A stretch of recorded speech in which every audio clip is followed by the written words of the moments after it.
Welcome to Akeru news.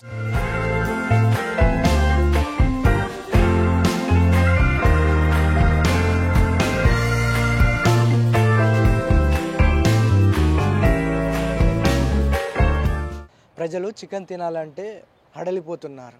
ఎందుకు అంటే అందరికీ తెలిసిన విషయం. ఈ మధ్యకాలంలో బర్డ్ ఫ్లూ వ్యాధితో వేల కోళ్ళు చనిపోతున్నాయి.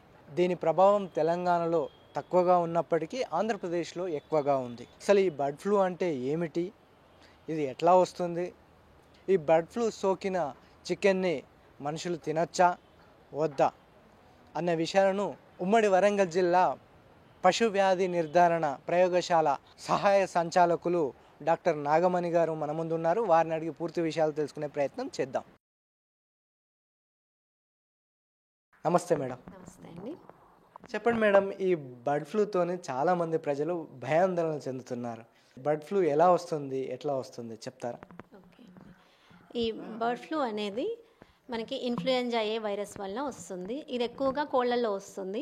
ఇంకా కోళ్ళతో పాటు మన దగ్గరలో ఉన్న ఇతర పక్షులు ఉంటాయి కదా, ఇళ్ళల్లో పెంచుకునేవి, బాతులు కానీ, సీమ కోళ్ళు కానీ, టర్కీలు కానీ, కంజు పిట్టలు, వీటన్నిటిలో కూడా ఈ వైరస్ లక్షణాలు కనిపిస్తాయి. కానీ తక్కువ అనమాట. కోళ్ళల్లో అయితే ఎక్కువగా కనిపిస్తుంటాయి. వీటిలో మరణాలు కూడా తక్కువ ఉంటాయి. కాకపోతే ఈ పక్షుల్లో ఏంటంటే వైరస్ సోకినప్పుడు ఆ లోపల పేగులల్లో ఈ వైరస్ అనేది డెవలప్ అవుతూ ఉంటుంది. మలం ద్వారా విసర్జితం అవుతూ ఉంటుంది. ఎక్కువగా చనిపోవు. ఆ మలంతో కంటామినేషన్ అయిన వాటర్ కానీ, దానా కానీ ఈ కోళ్ళ దగ్గరికి చేరినప్పుడు ఆ వైరస్ అనేది కోళ్ళకి సంక్రమిస్తుంది. అంటే ఇప్పుడు ఉమ్మడి వరంగల్ జిల్లాలో ఎట్లా ఉంది బర్డ్ ఫ్లూ పరిస్థితి? మన ఉమ్మడి వరంగల్ జిల్లాలో అయితే ఇప్పటివరకు మనకి ఈ కేసులు అయితే ఏమీ కనిపించలేదు. మేము ఈ పక్కన మహారాష్ట్ర లతూర్లో కన్ఫర్మ్ అయిన దగ్గర నుంచి, బర్డ్ ఫ్లూ కన్ఫర్మ్ అయిన దగ్గర నుంచి మా దగ్గర అంతా అలర్ట్ అయ్యాము. మన రాష్ట్ర డిపార్ట్మెంట్ మొత్తం కూడా మమ్మల్ని అలర్ట్ చేసింది. అన్ని ఫామ్స్ విజిట్ చేయమని చెప్పారు. డైలీ డాక్టర్ ఒక ఫామ్ని విజిట్ చేసి అక్కడ ఫార్మర్స్కి బయోసెక్యూరిటీ గురించి అవగాహన కల్పించమన్నారు. మా స్టాఫ్ అంతా కూడా ఇప్పుడు డైలీ ఒక ఫామ్ విజిట్ చేస్తున్నారు. అక్కడ ఫార్మర్స్తో మాట్లాడి వాళ్ళకి అన్నీ కూడా అవగాహన కల్పిస్తున్నామండి. ప్రజెంట్ అయితే ఎక్కడ కూడా డెత్స్ రిపోర్ట్ కాలేదు.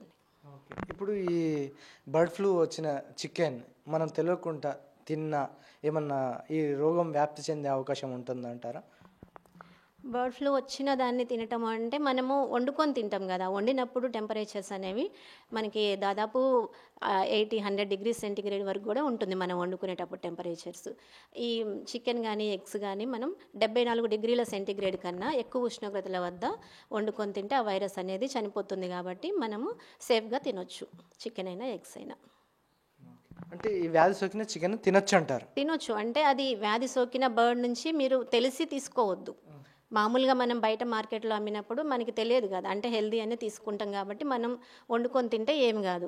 యాక్చువల్గా అయితే అసలు చనిపోయిన బర్డ్స్ నుంచి కానీ, వ్యాధి సోకిన బర్డ్స్ నుంచి కానీ మనం అసలు చికెన్ అనే కాదు, వేరే షీప్, గోటు కూడా మనము వ్యాధి బారిన పడిన వాటి నుంచి తీసుకోవద్దు. బర్డ్ ఫ్లూ వల్ల చాలా కోళ్ళు చనిపోతున్నాయి కదా, చికెన్ ఇప్పుడు ఏంటంటే తినాలా వద్దా అని చాలామంది భయపడుతున్నారు. అసలు ఎట్లాంటి జాగ్రత్తలు తీసుకోవాలి చికెన్ వండే ముందు?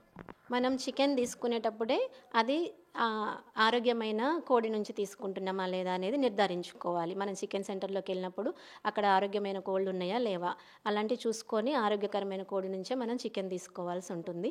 చికెన్ తీసుకొచ్చుకున్నాక కూడా మనము మంచిగా దాన్ని శుభ్రంగా చేసుకొని వండుకోవాలి. ఇది ఇందాక చెప్పినట్టు 74 డిగ్రీల సెంటీగ్రేడ్ కన్నా ఎక్కువ ఉష్ణోగ్రతల వద్ద వండుకుంటే మనకి ఎటువంటి సమస్యలు ఉండవు. ఆ తర్వాత మనము చికెన్ తెచ్చుకున్నప్పుడు చేతులు శుభ్రంగా కడుక్కోవాలి. ఇంటికి వచ్చిన తర్వాత చికెన్ శుభ్రం చేశాకైనా కానీ శానిటైజేషన్ చేసుకుంటే ఈ వైరస్ అనేది ఏమన్నా ఉంటే కూడా మనకి చనిపోతుంది.